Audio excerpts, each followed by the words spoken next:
What is up, y'all? Welcome back to Decaf Dr. Thunder. First of all, before we get into it, I do just want to apologize for my lack of uploads lately. Just some personal issues and stuff, so I wanted to take a little bit of a break off, but we're back to the grind now. I promise I'll be back putting out good content for you guys. And yeah, if we can get 10 likes on this video, I'm going to drop my most ambitious video to date. It's going to be, I'm not going to lie, it's a bit of a rip-off of Ed Soundhead. We're going to be doing a Wreckfest challenge where I'm going to play on realistic difficulty and go through all the tracks. It's going to be super awesome. It's going to be like 5 parts. And yeah, so make sure you leave a like on the video if you want to see that. Subscribe if you haven't. But today we're going to be doing something fairly ambitious in its own right. We are going to be comparing PlayStation 2 NASCAR, what I consider the peak of that game, or that era, which is probably, in my opinion, NASCAR Chase for the Cup 2005. You could obviously make an argument for Thunder 2004 as well, but I just personally prefer 2005. And the PS3 era NASCAR games, and I'm going to be using my personal favorite again, which I assume is a lot of people's, and it is NASCAR 15, and of course the most recent and obviously best NASCAR game on the PS4, which is NASCAR E5. So we're just going to be doing a little comparison of that. We have different categories we're going to run through, and I would love to hear your opinions down on the comments and which one is best. Obviously this is just opinion, so don't take it too seriously. And yeah, we're just here to have a good time, so make sure you enjoy the video. Grab some popcorn, sit back, and let's just get into this thing here. So first of all, I want to go through the gameplay itself. So the on-track gameplay is obviously a big part of NASCAR games. It's a massive appeal, and it's a pretty big deal for obviously the game itself. So I would say that of the three, obviously this is the biggest thing of the detriment that the PS2 has. It's not great gameplay wise, you know. It feels a little bit more on rails, arcadey type stuff. I've been doing quite a bit of research for this video, actually, just playing these 3 games to kind of compare, and far and away the PlayStation 2 has my least favorite gameplay, which makes sense considering it's an old console. So you can't really hold it to its detriment, but it definitely has not aged well. And NASCAR 14 or 15, they're basically the same game, I'm not going to lie. And NASCAR E5, it's a tough one. It really does come down to preference, because I do quite frankly enjoy NASCAR 14's gameplay personally. It's very, like, kind of smooth, and everything can just slip out of your hands with the one accident, and things somewhat feel out of your control, which can definitely feel frustrating, but I feel like it's actually more realistic. You know, you gotta be always on your top game, otherwise things will go so horribly very quickly. So I really do like NASCAR 14's gameplay. It feels like it's very high risk, high reward. Like, things can go very wrong for you, no doubt, in that game, which I kind of like. NASCAR E5 has some excellent gameplay as well. It has incredible super speedway racing, above all, probably. They really have improved it from the older NASCAR, like Heat 3 and even Heat 4. It just feels fluid, and you can take multiple grooves, and it just feels really solid. Another addition that NASCAR E5 has that sometimes goes unnoticed, I think, is the dirt track racing. It's kinda cool because it's a completely different style of racing, and it feels like a completely different game altogether, for being honest. And it goes largely unnoticed, which is surprising, because it is a really good feature that they have added into these games that we haven't had since Dirt to Daytona in 2002. So in my personal opinion, round 1 goes to the PS3 era game. Now, round 2, things are really starting to heat up here. We have the prominent feature of every NASCAR game since around 2003. We have career mode. Now, I definitely have a favorite out of these three, and you will probably see why. So I am about to basically ejaculate over Chase for the Cup 2005 for the next 3 minutes of this video. So just sit back and enjoy. So NASCAR Chase for the Cup 2005 has, in my opinion, the peak of NASCAR video game career mode. This is why I love this game. This is why I say this game is, in my opinion, better than than Thunder 2004, despite Thunder 2004 having an excellent career mode in and of itself. This game has so many features that we don't have in Heat 5. It's definitely easy to look back at older games through rose-tinted glasses, but going back to this game, I can confirm that this is just as good as a career as it has always been. So, this game mode had the ability to start in Wheel and Modifieds and work your way all the way up to the Cup Series.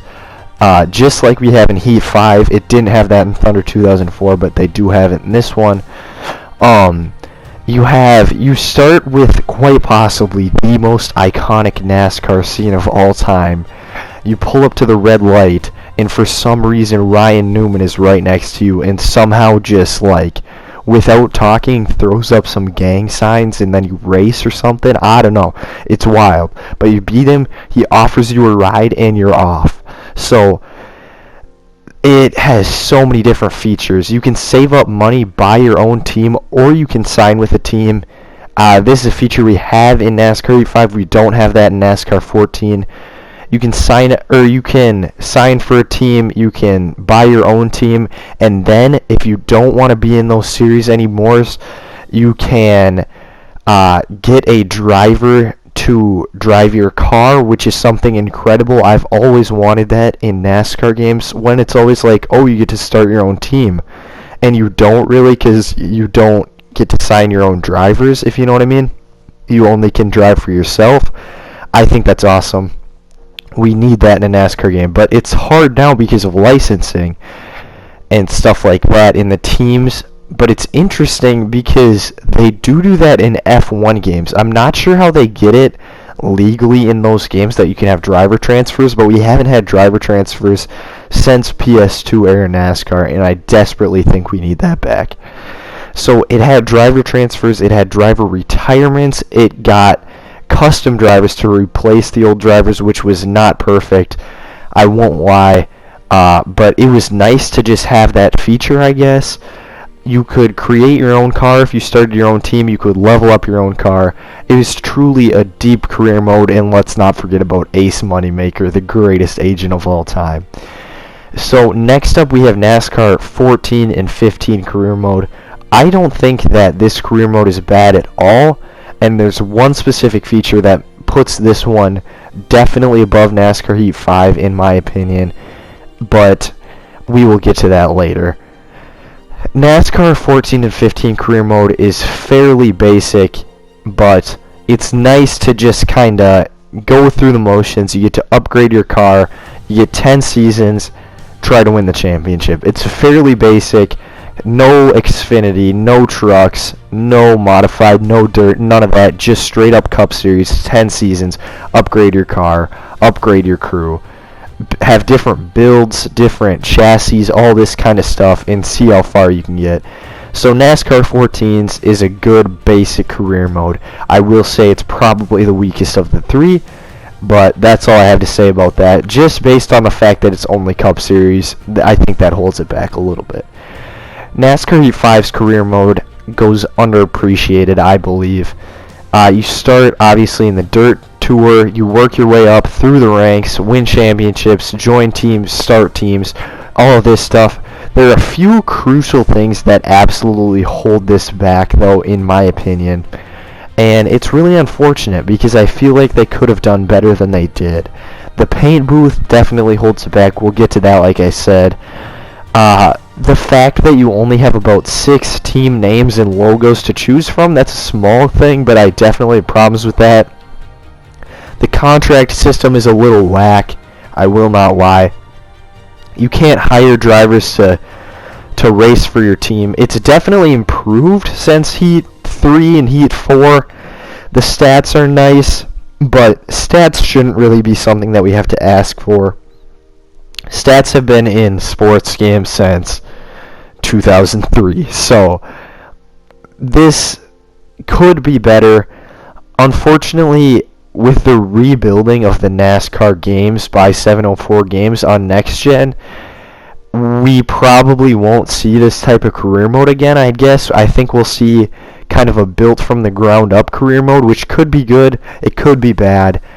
Quite frankly, I don't really like the direction that it's going in, because I've heard a lot about a story career mode, which I'm not a huge fan of those. Like, for example, in the WWE 2K games, I preferred like 2K17, where you kind of just like got to choose your own stuff. It wasn't like a set in stone story mode. I can see why people like that, but it's not my personal favorite. If we got something like 2K, like NBA 2K, where there's like a prelude or something and then you kind of get into it, I think that would work. But then it would kind of also take away the ability probably to drive in the lower series as you want to. So it's just kind of a fine line that I think they need to deal with. But yeah, so in my opinion, no contest, round 2, knockout by Chase for the Cup 2005. But we're still going to keep going with round 3 despite the knockout in round 2. So round 3 is going to be something I personally value very highly, and it is going to be the paint booth. Now, I'm going to be honest, paint booth is interesting because some people really care about it and some people don't care about it at all. So I personally put quite a bit of value on it. I love my customization in games. Customization, in my opinion, can make or break a game for me in some cases, and it's one of the major things that I think is holding NASCAR Heat back.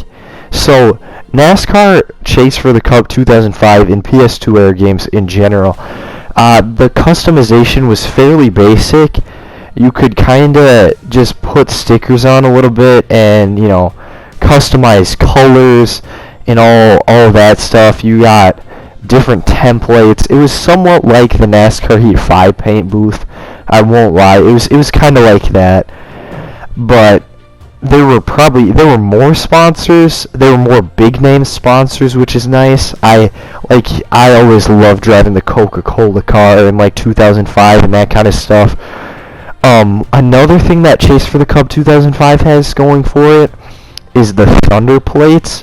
You could unlock sponsors through those. You kind of had to grind to get Thunder points and unlock those. So that's kind of a cool thing that they had. They had like unlockable sponsors and schemes and stuff to customize your car with. We don't have that these days. So I think that was kind of a cool thing that they had in that day. But it's somewhat like NASCAR Heat 5, so if you're familiar with that, you probably know what it's about. But then next up, we have the God tier, the Rosetta Stone of NASCAR paint booths. We have NASCAR 14 and 15. I personally play NASCAR 14, and it is far and away the best paint booth we've ever had. You can choose whatever number you want, basically. You can choose numerous amounts of styles. You can fully customize stickers, make your own paint job. It's way more in depth. If you choose career scheme, you also have the ability to use preset paint jobs, which would be nice if they had that just overall, not just for career, but it's really nice. You can basically make any car that you want. The only thing that's holding it back is there's no community creations, which we've only had in NASCAR 09, but that absolutely would have made that game, I think, in itself, just God tier. Will not lie. The amount of sponsors that we had was incredible. The fact that you could make your own sponsors, basically, with the sticker tool, amazing. Any color, matte, gloss, all that stuff, any of the manufacturers, it's all crazy. It's all there for me. By far the best paint booth we've ever had. And then we have NASCAR E5, which we already touched on. Not a ton of big sponsors, which is the biggest disappointment for me. But, you know, it's not a bad paint booth. it's not great. We absolutely need a better paint booth in Heat 6. Like, it's just somewhat pitiful. In career mode, you can't even choose your scheme. You have to go with the preset based on the sponsor. It's just not doing it for me. So that one is obviously going to go to NASCAR 14. And that's about all I have, honestly. Let me know your guys' thoughts, though, down in the comments. I hope you guys are having a great and blessed day. Make sure you leave a like on the video. Subscribe if you haven't. Enjoy this excellent finish to the race. And other than that, I will see you guys next time.